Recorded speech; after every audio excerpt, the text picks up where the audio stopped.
Es cierto que mi forma es muy extraña, pero culparme por ello es culpar a Dios. Si yo pudiese crearme a mí mismo de nuevo, procuraría no fallar en complacerte. Si yo pudiese alcanzar de polo a polo o abarcar el océano con mis brazos, pediría que se me midiese por mi alma. La mente es la medida del hombre.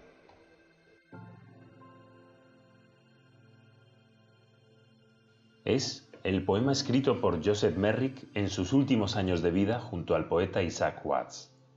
Este nos muestra la belleza de un alma sensible, a pesar de las continuas humillaciones sufridas por las extremas deformaciones que tenía su cuerpo, provocadas por el síndrome de Proteus, que padecía y que marcó su vida desde niño.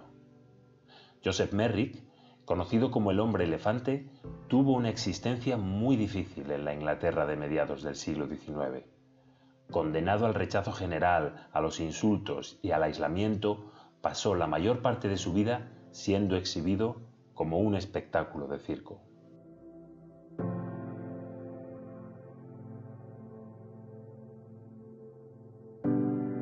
Hoy nos encontramos en el Museo La Vide ante una de las figuras más interesantes, no solamente por su patología, sino por el desarrollo de su existencia en un ambiente social muy especial. Se trata de Teresa. La historia de cómo pasó de la pobreza a la popularidad constituye un ejemplo de cómo, al igual que Merrick, las dificultades pueden hacernos más capaces. Según el historial médico, Teresa era granadina, de 71 años y con una constitución fuerte y buena salud habitual. Tan solo frecuentes indigestiones la obligaban a pasar por el Hospital San Juan de Dios de Madrid. Es allí donde se le realiza el modelado de cera. Provenía del asilo de pobres de San Bernardino y fue ingresada en el hospital después de haber recorrido todos los grados de miseria debido a la enfermedad que la deformaba y la aislaba de toda la sociedad y que en 1880 era conocida como molluscum pendulum generalizado. En el Madrid en crecimiento del siglo XIX, donde las desigualdades sociales se acrecentaban, las autoridades disponían de pocos recursos para apartar de las calles a toda una legión de mendigos residentes. Algunos de ellos eran obligados a vivir en hospicios, a trabajar en obras públicas o ingresar en el ejército. Desde la administración se intentó la creación de albergues para solucionar el problema, pero la mayoría de los empeños fueron infructuosos y no se llevaron a cabo. Sin embargo, en 1834, una epidemia de cólera se declaró en la capital. El grupo social más afectado fue, como es de suponer, el de los indigentes, que además constituían un medio peligroso de propagación. Para contener el contagio, el 3 de agosto de ese mismo año y por Real Orden, se aprobó la creación de un centro de mendigos. Y un mes más tarde, el 18 de septiembre de 1834, se instalaron los primeros necesitados en el asilo de San Bernardino. Antes de la por entonces reciente desamortización, fue un convento situado entre las actuales calles de Isaac Peral y Donoso Cortés de Madrid.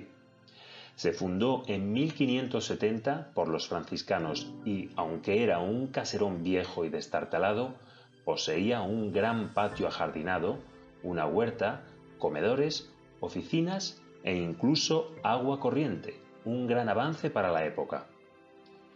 Ya convertido en asilo, las condiciones de vida, según relata Mesoneros Romanos en su libro Escenas Matritenses, son agradables. En un lugar en el que no solo se daba sustento, ropa y comida a los ingresados, sino que además incluía formación y trabajo. Efectivamente, las necesidades más básicas eran cubiertas. El sustento incluía 3 comidas diarias formadas por un menú que incorporaba un cuarterón de pan, sopa con aceite, ajo y pimiento, más un potaje de menestra con patatas al que añadían grasas animales. Este menú se tomaba todos los días salvo excepciones, como en Navidad o en el Corpus. La ropa estaba constituida por un uniforme que se daba al ingresar en el asilo. La formación se impartía en talleres para adultos y escuelas para los niños. El trabajo para los más aseados y correctos consistía en actividades fuera del asilo, como asistir a los entierros en calidad de acompañantes de cortejos o dar candela a los viandantes que necesitaban encender sus cigarros. Sin embargo, no todo eran ventajas. En ocasiones, los asilos se convertían en lugares de represión en el que los castigos físicos abundaban. Las faltas de aseo, por ejemplo, eran penalizadas, incluso con una dieta a pan y agua. Pero lo que más se castigaba era la insubordinación o la negativa a trabajar. Esto era penado con el encierro en el calabozo aislado y el paso por la sala de corrección, donde se utilizaban instrumentos de tortura como la rueda de fuerza o el calabozo negro. Aquellos incorregibles o aquellos que cometieran delitos mayores se les formaba proceso verbal y eran enviados ante el juez. Este podría ser el día a día de Teresa, que en ocasiones, como ya hemos dicho anteriormente, lo cambiaba por un ingreso en el hospital de San Juan de Dios debido a los problemas digestivos, seguramente derivados por la enfermedad que padecía y agravada, ¿por qué no?, por la dieta pobre en nutrientes, monótona y calórica que consumía en el asilo. Teresa despierta un gran interés y admiración entre los médicos de San Juan de Dios. Y como relata la historia, rara vez se podrá encontrar un caso tan llamativo de molluscum péndulo. Por ello, Olavide indica a Sofío que haga una figura de cera que sirva como enseñanza práctica a los posibles médicos. Aquí puede verse representada. Como podéis observar, está realizada con un estilo ingenuo. Se nos muestra de frente, mirando levemente al espectador. Sus brazos se asientan sobre el regazo en lo que parece una actitud de posado. Por toda la superficie de su piel aparecen nódulos tumorales de coloración más oscura, de tamaño variable y pediculados en su base, que se distribuyen de forma homogénea, tomando su asiento sobre todo en el pecho y en el vientre. Un gran neurofibroma se localiza en la cara dorsal del brazo derecho. En su historial es descrita de manera subjetiva como solían hacer en la época, afirmando que presentaba el aspecto más repulsivo que pueda observarse en nuestra especie. Teresa es diagnosticada de molluscum pendulum generalizado, enfermedad hoy conocida como neurofibromatosis de tipo 1.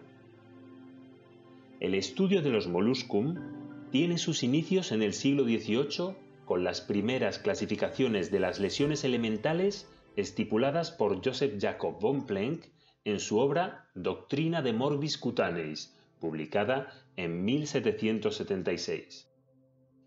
Sin embargo, la primera revisión clínica y sistemática de la enfermedad se la debemos a Robert William Smith en 1849. Aún así, y a pesar del esfuerzo de William, tanto la descripción como la categorización de esta enfermedad tardaría casi un siglo en estandarizarse, ya que los médicos no se ponían de acuerdo en cuanto a los orígenes y las causas de este terrible mal. La palabra molluscum en 1880 significaba, en su sentido general, una excrescencia en la piel debido bien a un parásito, bien a un problema inflamatorio o bien a un proceso neoplásico. En 1882, el patólogo von Recklinghausen, discípulo de Virchow, confirmó su origen y denominó neurofibromas a los tumores. El nombre de la enfermedad von Recklinghausen se aplicaría a la neurofibromatosis de tipo 1. Hoy, aunque en desuso, se sigue utilizando esta nomenclatura. Fue tan llamativo el caso de Teresa que aparece retratada en numerosas publicaciones de la época. Aquí vemos la que aparece en la Revista Especial de Oftalmología, Dermatología, Sifilografía y Afecciones Urinarias, publicada en 1880, justo 2 años antes del descubrimiento oficial de Recklinghausen.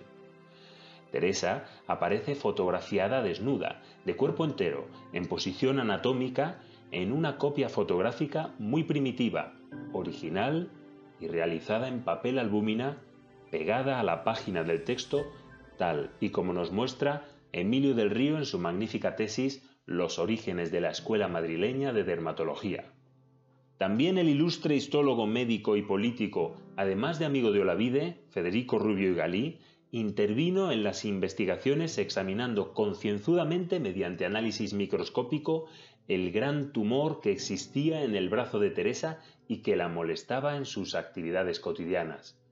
El tumor, determinó, estaba formado por el desarrollo hiperplásico de un folículo sebáceo. 31 años más tarde, Eusebio de Oyarzábal, jefe clínico del Hospital de San Juan de Dios, en su libro Manual de enfermedades de la piel venéreas y sifilíticas de 1911, indica que el fibroma moluscoide está esencialmente constituido por tejido conectivo laxo, donde las células conectivas son abundantes y tienen forma estelar con expansiones que se anastomosan. Una fotografía de la figura de cera de Teresa nos mira desde sus páginas y sigue manteniendo el diagnóstico dado por Olavide en 1880 de molluscum pendulum. Fue tan notable el caso que el escultor Enrique Zofío realizó que nosotros hayamos registrado al menos una copia del molde de Teresa, pudiéndolo encontrar actualmente en el Departamento de Anatomía de la Facultad de Medicina de Granada. Hoy sabemos que la neurofibromatosis son tumoraciones benignas derivadas de la vaina nerviosa, conformadas generalmente por células de Schwann, mastocitos, fibroblastos y células perineurales. Su consistencia va de suave a firme y su color no es uniforme, unas veces son coloración rosada y otras veces de color café con leche. Se localizan principalmente en tejidos subcutáneos, vísceras, sistema nervioso central y suelen aparecer generalmente en la pubertad. Teresa sufría una neurofibromatosis de tipo 1, hereditaria y severa, que condicionó toda su vida.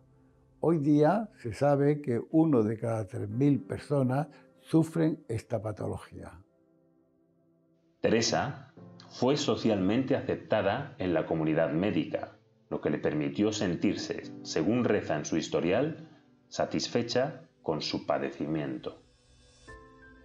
Joseph Merrick, por otra parte, pudo dedicar sus últimos años al estudio del arte y del conocimiento, demostrando que más allá de un cuerpo deformado se encontraba una persona de belleza excepcional.